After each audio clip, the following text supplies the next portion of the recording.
എന്താണ് VLAN അല്ലെങ്കിൽ virtual LAN? അതായത് നമ്മളിപ്പോൾ ഒരു മോഡത്തിൽ നിന്ന് ഒരു സ്വിച്ചിലേക്ക് കണക്ട് ചെയ്തു. സ്വിച്ചിലേക്ക് കണക്ട് ചെയ്തിട്ട് ഈ കാണുന്നതെല്ലാം ഒരു ഓഫീസിലെ കമ്പ്യൂട്ടറുകളാണെന്ന് വിചാരിക്കാം. അപ്പോൾ അത് ഗ്രൗണ്ട് ഫ്ലോർ ഉണ്ടാവും, ഫസ്റ്റ് ഫ്ലോർ ഉണ്ടാവും, സെക്കൻഡ് ഫ്ലോർ ഉണ്ടാവും. ഇത് മൂന്ന് ഡിപ്പാർട്ട്മെൻറ്റാണ്, 3 ഡിവിഷനാണ്. എന്നാൽ ഇതെല്ലാം കണക്ട് ചെയ്തിരിക്കുന്ന ഈ ഒരു മോട്ടത്തിൽ നിന്ന് ഈ ഒരു സ്വിച്ചിലോട്ട് വന്ന് ഈ ഒരു നെറ്റ്വർക്കിലാണ് ഇതെല്ലാം കണക്ട് ചെയ്തിരിക്കുന്നത്. അപ്പോൾ അതുകൊണ്ട് തന്നെ ഇതിനെ സെപ്പറേറ്റ് ചെയ്യാനായിട്ട് സാധിക്കുകയില്ല. ഇത് മൂന്ന് ഡിപ്പാർട്ട്മെൻറ്റാണ്. അപ്പോൾ ഈ 3 ഡിപ്പാർട്ട്മെൻറ്റിലെയും ഡേറ്റകൾ അന്യോന്യം ഷെയർ ചെയ്യേണ്ട ആവശ്യമില്ല. ഈ ഡിപ്പാർട്ട്മെൻറ്റിൽ മാത്രം ഷെയർ ചെയ്താൽ മതി. അതായത് 3 ഡിപ്പാർട്ട്മെൻറ്റാണെങ്കിൽ 3 ഡിപ്പാർട്ട്മെൻറ്റിൽ ഇൻ ബിറ്റ്വീൻ ഷെയർ ചെയ്താൽ മതി.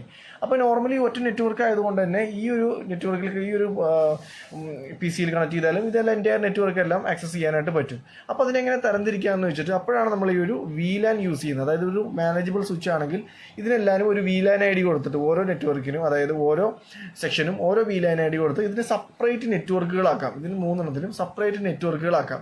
അപ്പോൾ അതിനൊരു മാനേജബിൾ സ്വിച്ച് ആവശ്യമാണ്. അപ്പോൾ അങ്ങനെ ക്രിയേറ്റ് ചെയ്യുന്ന ഒന്നാണ് VLAN എന്ന് പറയുന്നത്. ആ VLAN ഉപയോഗിക്കാതെ നമുക്കിത് സെപ്പറേറ്റ് ആക്കണമെങ്കിൽ ഓരോ റൂട്ടർ വെച്ചിട്ടോ അല്ലെങ്കിൽ സെപ്പറേറ്റ് നെറ്റ്വർക്കുകൾ ആക്കേണ്ടി വരും.